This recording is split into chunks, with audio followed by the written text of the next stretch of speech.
Bom dia. Bom dia. Tomaram café da manhã hoje, hein? Que gostoso. Gente, que bênção divina estar aqui nessa casa de amor, nessa casa de oração, num dia tão especial. Num dia que a gente já se emociona, né? Desde a hora que a gente chega com a presença da nossa Mãe Santíssima Maria. E hoje eu rogo em especial a Maria para que me envolva, me permitindo falar do Evangelho do seu amado Filho, através do amor que ela dedicou a Jesus. Gratidão imensa ao convite, à oportunidade de trabalho dessa casa, gratidão a Deus, gratidão a Jesus, gratidão a Maria, gratidão à espiritualidade e gratidão a vocês por estarem aqui nessa manhã. Que, ao final desse nosso encontro, possam todos retornar dizendo: valeu a pena. Hoje o nosso tema, em especial, pelo Dia das Mães, nós vamos buscar homenagear a todas as mães através da nossa mãe maior. Maria, é impossível falar de mãe sem que nós possamos trazer a imagem da mãe Maria. Maria foi uma mãe especial para um filho perfeito. Ela nada tinha a aprender com Jesus, ela foi tutora de Jesus. E que mãe especial, não é verdade? E uma das características de Maria, aliás, marcante, era a fé. A fé, o colocar-se à disposição, a compreensão dos desígnios de Deus. Passou por dores imensas, suportou a dor maior que nós, no plano terreno, podemos passar, que é o luto de um filho. Emmanuel traz para nós que a maior dor que nós podemos passar quando encarnados, o luto de um filho. E mesmo nesse momento derradeiro, ela ali se coloca, fortalecida na sua fé, e se coloca à disposição de Deus. Nós não temos muito tempo para que nós possamos falar de todas as mães do Evangelho. Então, nós escolhemos duas mães. Lógico, Maria, mas nós vamos falar também de Maria de Magdala. Mas, Beth, Maria de Magdala não é mãe. É mãe, sim. E que mãe? E que mãe? Vamos voltar para a nossa Mãe Santíssima Maria. Maria, quando muito jovem, recebe ali a visita do anjo Gabriel, dizendo que ela vai dar à luz ao Messias, que se chamaria Jesus, e ele anuncia e espera a reação dela. Ela era super jovem, ela tinha entre 15 e 17 anos. Ela simplesmente, eu falo, se fosse comigo, eu falo, meu Deus, eu não estou preparada não, quero não, arruma outra mãe aí, pelo amor de Deus, né? Mas era Maria. E ela simplesmente se ajoelha e guarda no mais profundo do seu coração as palavras do anjo Gabriel, e ela se coloca à disposição e diz: Senhor, que se cumpra em mim a tua vontade. E isso ela fez durante toda a trajetória dela. Passa por todos os desafios, tem o menino Jesus. Com 8 dias do menino Jesus nascido, Maria vai até o templo, levando Jesus, porque eles eram judeus, para que ele pudesse passar pelo processo da circuncisão. E ali, um fato marca novamente Maria, que coloca no seu coração. Ela fazia isso. Ela recebia as mensagens e ela guardava dentro do coração. Igualzinho a nós, né? A gente recebe a mensagem, se emociona na hora, fica forte e vai viver a vida. Na hora que as coisas acontecem, como nós não colocamos a mensagem dentro do coração, nós nos desesperamos, nós nos revoltamos, muitas vezes nós nos vitimizamos, mas com Maria não. Ela guardava no mais profundo do seu coração todas as mensagens recebidas. E ela chegando ali no templo, Simeão, um sacerdote já de idade bastante avançada, ele estava em oração, sentindo chegar o seu fim como em carne, ele pede, ele roga a Deus que não permita que ele parta sem antes conhecer o Messias prometido, tão aguardado pelo povo de Israel. Nisso entra Maria, com Jesus ali em seus braços, 8 dias. E quando ele olha para Maria, ele olha para a criança, ele sente um amor tão grande e ele se aproxima de Maria. E ele olha para aquela criança e ele reconhece ali o Messias. E ele diz para Maria que aquela criança veio para a queda de muitos e subida de alguns poucos. Maria guarda isso no seu coração. E em seguida ele fala para ela: quanto a ti, Maria, uma espada transpassará o seu coração. E ela guarda isso dentro do coração dela. Passa-se o tempo, Jesus, aí começa a sua pregação, e nós vamos lá na frente já, com Maria, ali em Jerusalém, junto com Maria de Magdala. Chega João batendo a porta, logo após a noite em que Jesus, se despedindo dos seus discípulos, faz o jantar da Santa Ceia. E Maria ali, junto com Maria de Magdala, recebe a entrada de João. João vem todo esbaforido, dizendo: mãezinha, ele a chamava de mãezinha, mãezinha, prenderam Jesus. Maria simplesmente, ela sente uma dor ali, ela fala: mas como assim prenderam Jesus? Onde ele está? Eu quero vê-lo. João fala: mãe, é perigoso, é perigoso. Ela: eu quero vê-lo. Quem consegue segurar uma mãe com um filho em perigo, não é verdade? Quero vê-lo. E João, então, leva Maria até ali o palácio, onde Jesus está ali aprisionado, para que ele possa ser julgado. Ela tenta entrar para ver Jesus, mas um guarda jovenzinho ali, ele não permite. Ela, não, na insistência, fala: meu filho está lá, eu preciso vê-lo. O guarda, impaciente, a empurra, ela cai, bate a cabeça, sangra a cabeça dela, mas ela não arreda pé dali. Ela passa a noite ali. Essas informações que eu estou trazendo para vocês está no livro A Boa Nova, de Humberto de Campos, e também muita coisa é o próprio Divaldo que traz para a gente nas suas palestras. Tá? Então, como a mentora de Divaldo é simplesmente Joana de Ângeles, que uma das encarnações dela foi Joana de Cusa, que conviveu ali com Jesus e conviveu com Maria. Então, são informações, com certeza, muito seguras, porque a gente não tem tantas informações sobre ela nos nossos evangelhos. Ela ali, então, na hora que ela cai, ela sangrando, ela fica numa pedra. E ali, de longe, ela consegue vislumbrar Jesus, maior do que o frio daquela noite. Era o frio que estava no coração dela, com medo do que poderia acontecer ao seu amado filho. Mas a fé permaneceu o tempo inteiro. De manhã, após Jesus já ter sido passado por tantos suplícios ali, já ter sido julgado, ele sai e vai em direção a ser sido julgado, não, a receber ali, né, ser endereçado ao julgamento junto a Pôncio Pilatos, porque ali ele já tinha sido condenado, e ele vai para Pôncio Pilatos, e ela acende no coração dela uma fé e uma esperança imensa de que seu filho vai ser libertado. Afinal de contas, ele vai ser julgado por Pôncio Pilatos, e é entre ele e Barrabás.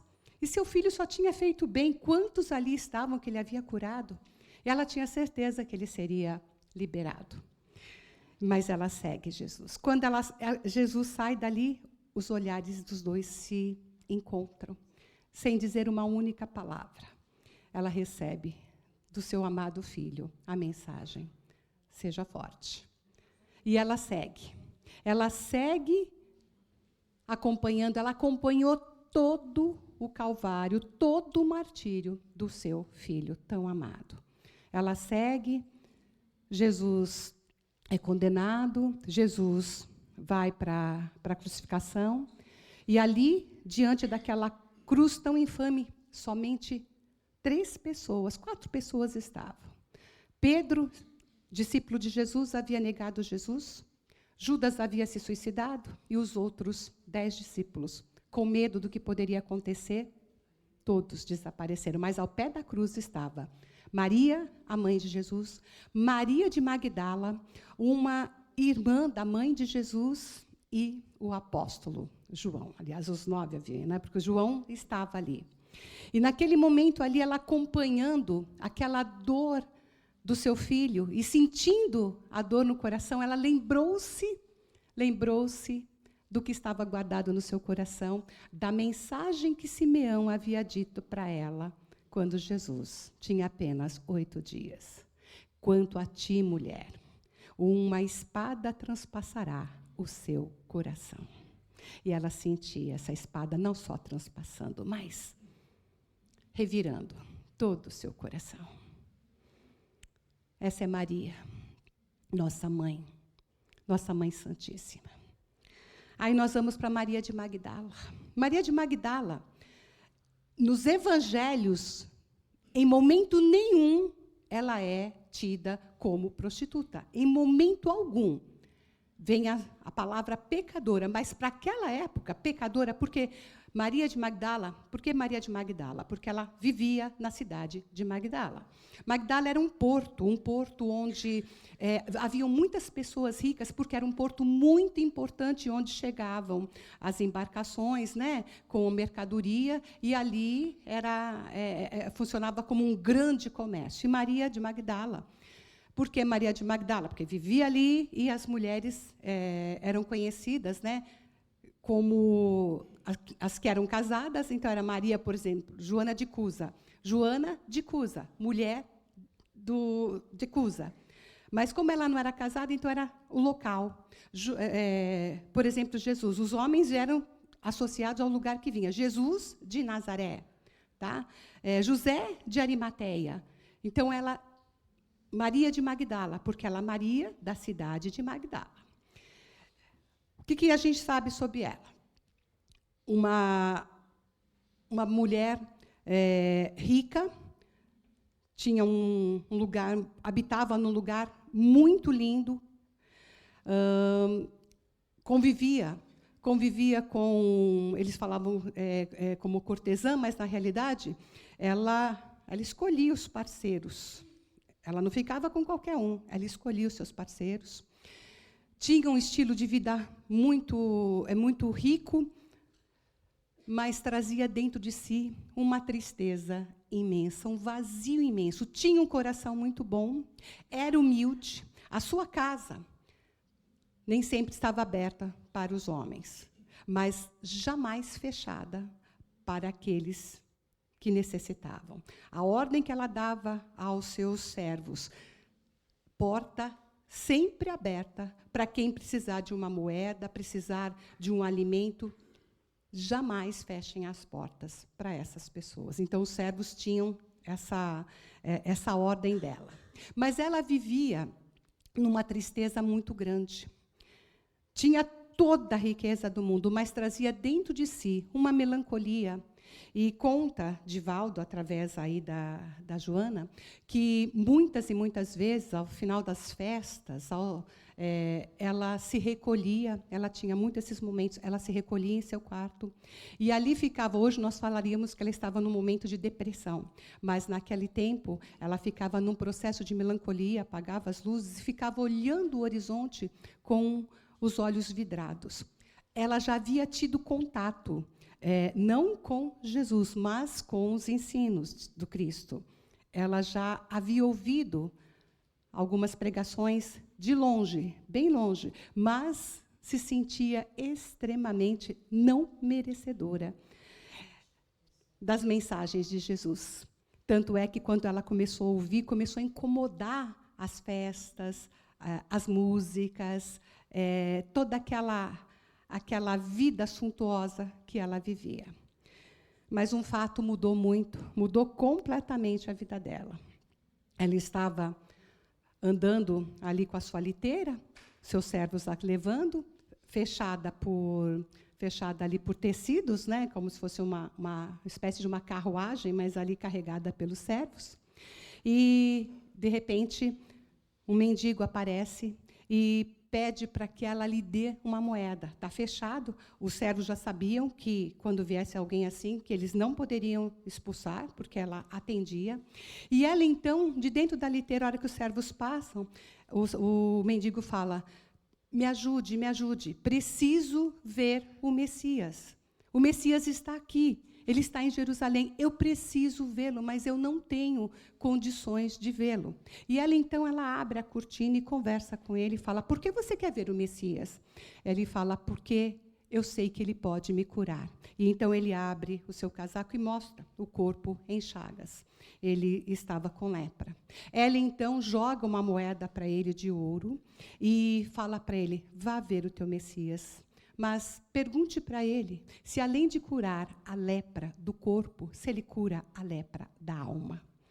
Ela fala isso, o mendigo vai em busca, atravessar ali o lago e vai em busca de Jesus, e ela retorna para a casa dela, mas é acometida de uma tristeza imensa. Se fecha, as servas já sabiam quando acontecia isso, as servas tiravam o sapato, andavam descalças para não fazer barulho, para não incomodá-la. E ela ficava ali. E ela colocou-se nesse estado de uma melancolia, de uma tristeza, casa toda fechada. De repente, de madrugada, batem à porta. O mendigo estava de volta. E ele falou: preciso falar com a senhora. E o servo falou: não, mas a senhora não está em condições de receber ninguém. Eu preciso, ela está me esperando, eu preciso falar com a senhora. E o servo, diante da insistência, falou: eu vou ver se ela vai te atender. E ele vai, faz o caminho da casa para ir conversar com Maria. Mas o mendigo entra atrás dela, atrás do servo. E quando ele chega no lugar onde ela está, o mendigo entra na frente e fala: senhora, eu trouxe-lhe a resposta. Ela olha, ele fala: senhora, sou eu, que a senhora me deu a moeda há pouco tempo. Ela o reconhece, ela fala: sim, eu sei, eu reconheço, Ela falou: como que foi? Ele abre o casaco e mostra, ele todo curado. Ele falou: ele me curou.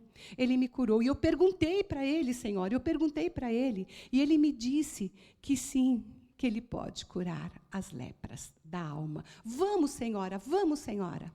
Olha, a gratidão desse mendigo, porque ela o ajudou, ele foi até lá, ele se curou, ele não precisaria voltar, mas olha os anjos que Deus coloca na nossa vida.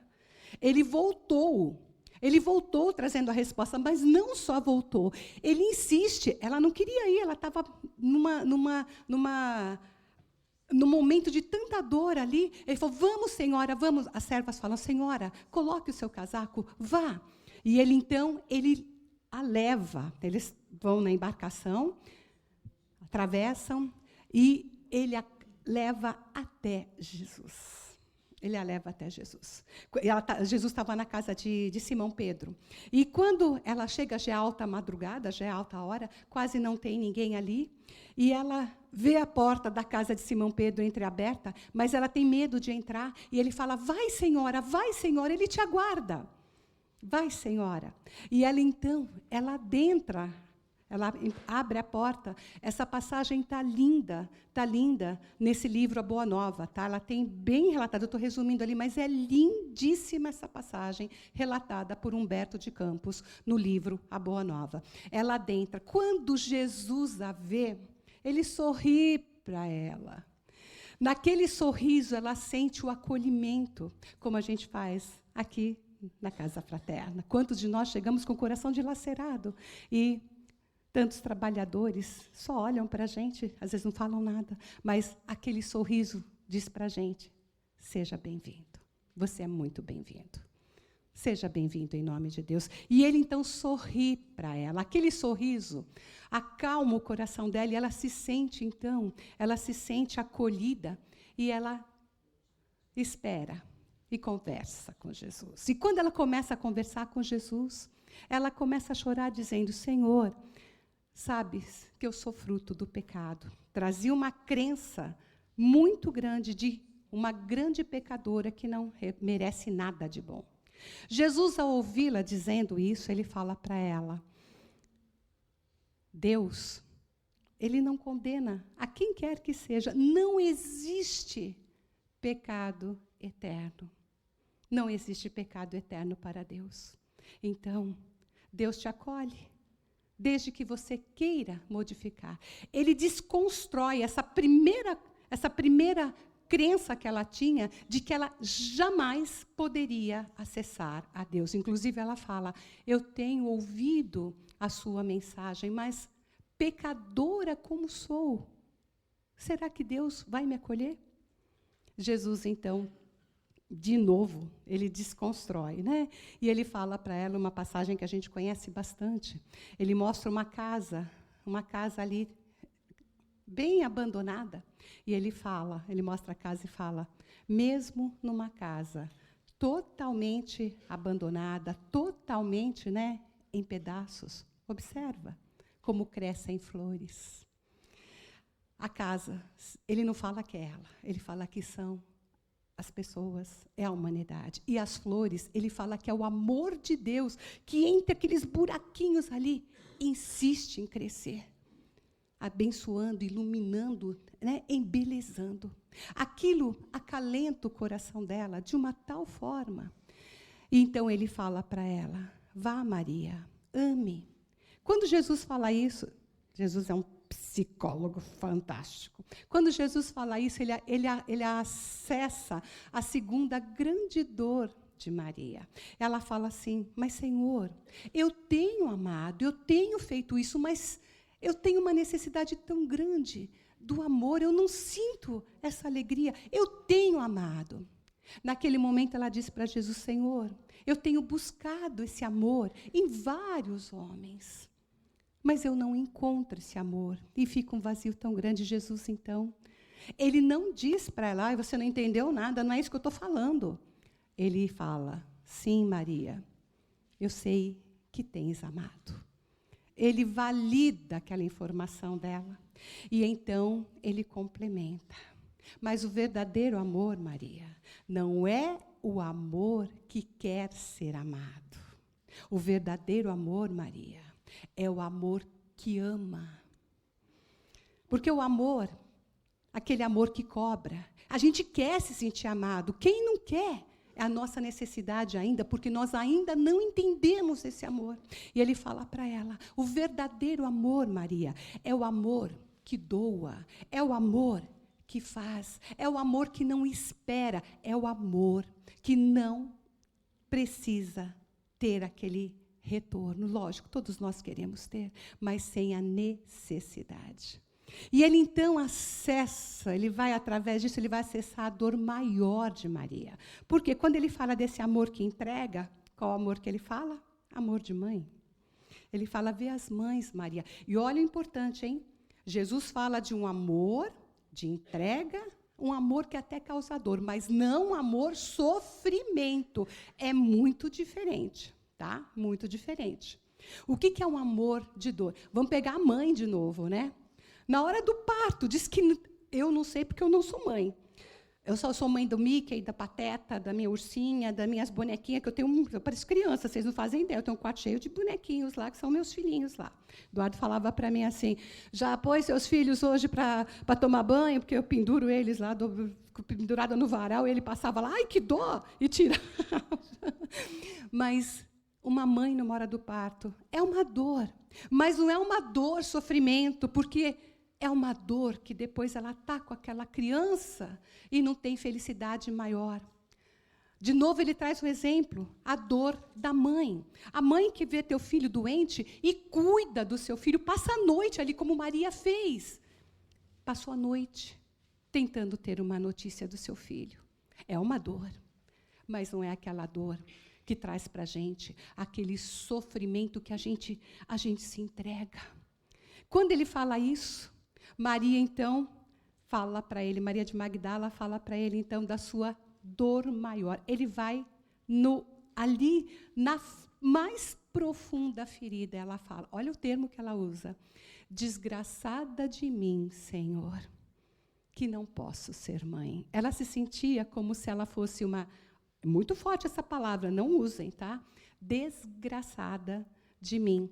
E ela se sentia como se ela tivesse recebido um castigo por ela não poder gerar, por não poder em seu ventre gerar um filho. Jesus, então, salientando o amor, ele fala: Maria, o que agrada mais a Deus? Uma mãe que cuida somente daqueles que ela gerou? Ou uma mãe que cuida de tantos e tantos filhos desvalidos, abandonados?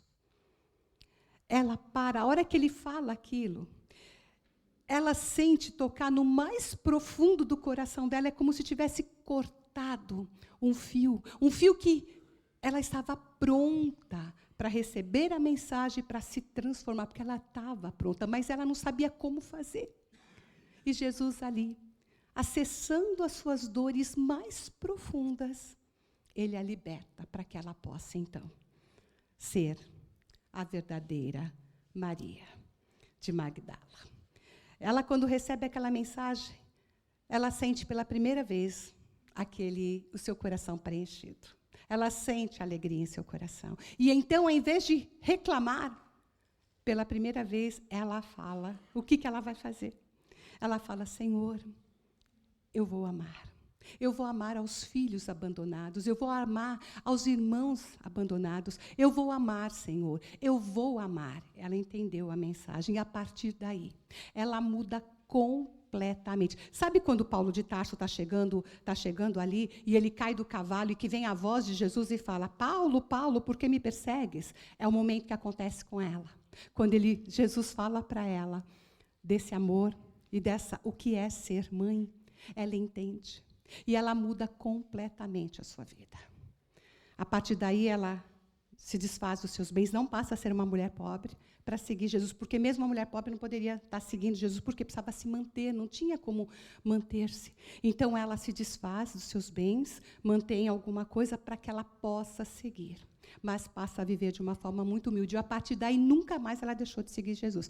Ainda na conversa com Jesus, quando ela entende isso, ela fala que ela vai fazer isso, ela vai amar, de repente ela para e dá um medo de novo. Ela fala: Senhor, mas quando o Senhor não estiver mais com a gente? Ela, de novo, se sente pequena. Jesus responde: Maria, quando eu não mais estiver aqui, você precisa de duas coisas. Confie em Deus e confie em você. Ele resgata nela auto-amor, autoestima, fé em Deus, mas fé em nós. Sabermos que nós somos capazes, que nós não passamos por nada que nós não tenhamos que passar e que não seja necessário ao nosso crescimento, à nossa evolução.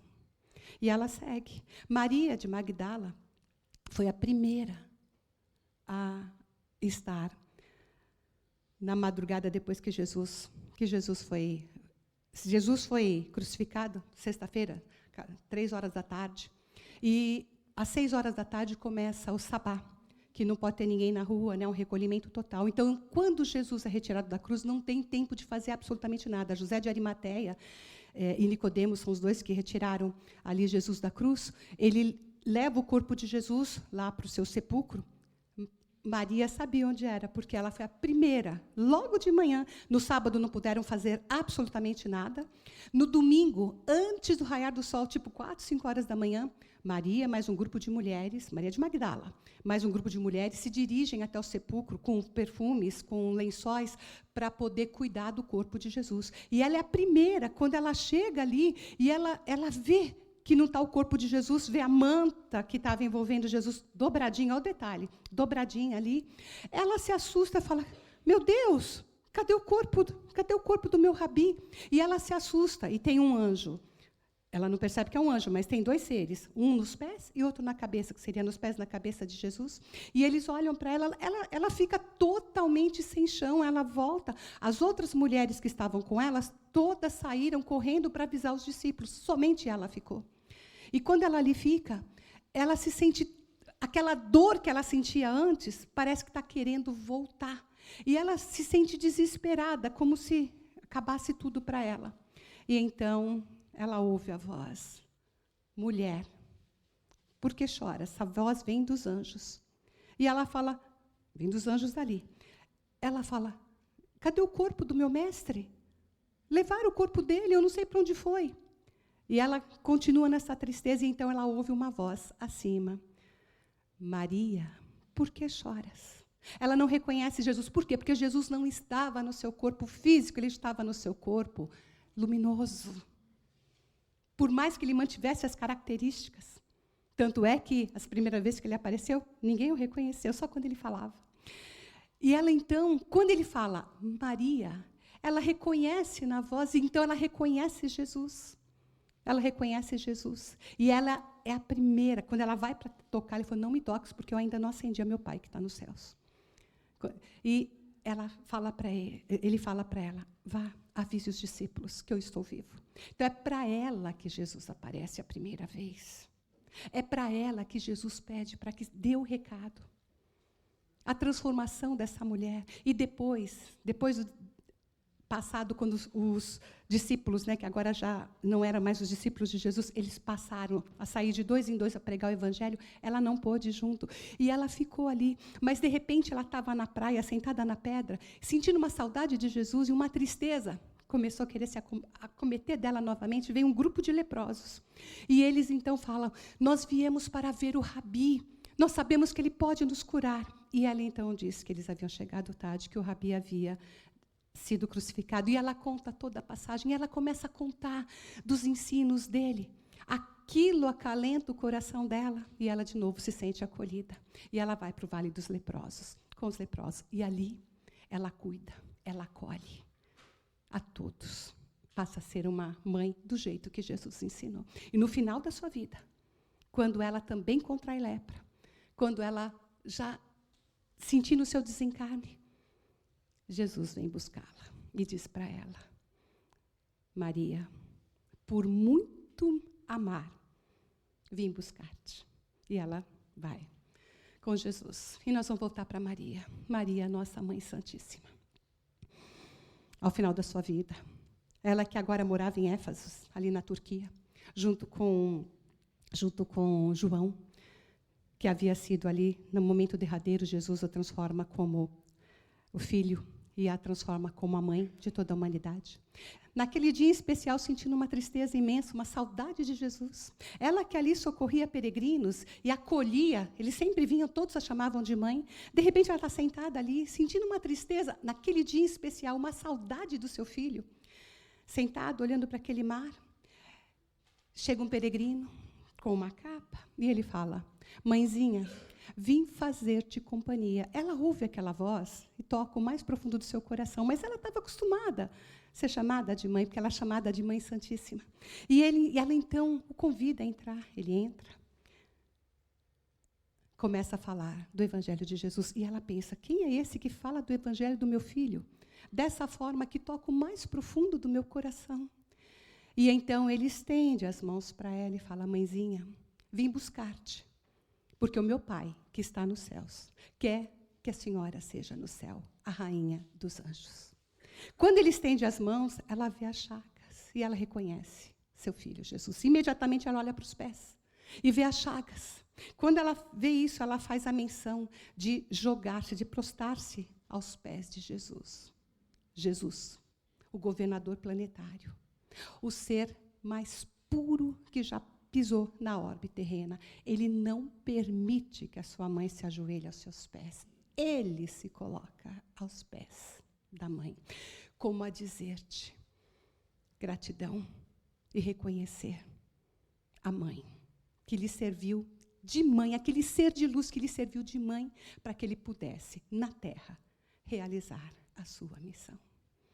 É através dessa imagem, dessa cena, que nós vamos encerrando, agradecendo, que nós vamos trazendo essa imagem de Maria para os nossos corações, e no momento em que nós estivermos sentindo que nós estamos encarcerados nos momentos de desafios, que possamos lembrar da nossa Mãe Santíssima, cuidando de nós, velando por nós, naquela noite fria e escura, junto de nós. Quando nós estivermos passando pelos nossos desafios de crucificação, naquela dor extrema do corpo, da alma, que possamos sentir a imagem da nossa Mãe Santíssima ali, aos pés da cruz, como a dizer: Senhor, que seja feito a tua vontade. Quando nós não conseguimos entender e às vezes achar que não vai acabar, que possamos nos lembrar da nossa Mãe Santíssima nos dizendo: tudo passa. Isso também vai passar. Nesse dia em especial, Dia das Mães, que nós possamos emanar o nosso amor, a nossa gratidão a essa grande mãe, a mãe que nos serviu de mãe aqui na terra, as nossas mães e irmãs, nossas mães amigas, as nossas mães que já não se encontram mais no plano terreno, as mães que não são mães de gerar, mas são as mães do coração, que amam. Eu agradeço imensamente a oportunidade de, nesse dia tão especial, estar aqui, sentindo a presença da nossa Mãe Santíssima e agradecendo, dizendo para ela: ai de ti, Mãe Sublime, se não fosse a vossa missão sublime. Gratidão imensa, que possamos ter um dia abençoado, que possamos levar, sentir esse abraço, quando a gente estiver ali carente, coloca a cabeça nos ombros dessa mãe, sinta o abraço, sinta a luz, sinta o amor, sinta ela te fazendo carinho, porque é essa Mãe Santíssima que cuida de nós, que cuida da nossa humanidade, como dizia Chico Xavier, a oração de uma mãe arrebenta as portas do céu. Graças a Deus, graças a Jesus, que tenhamos um dia abençoado. Gratidão, Mãe Santíssima.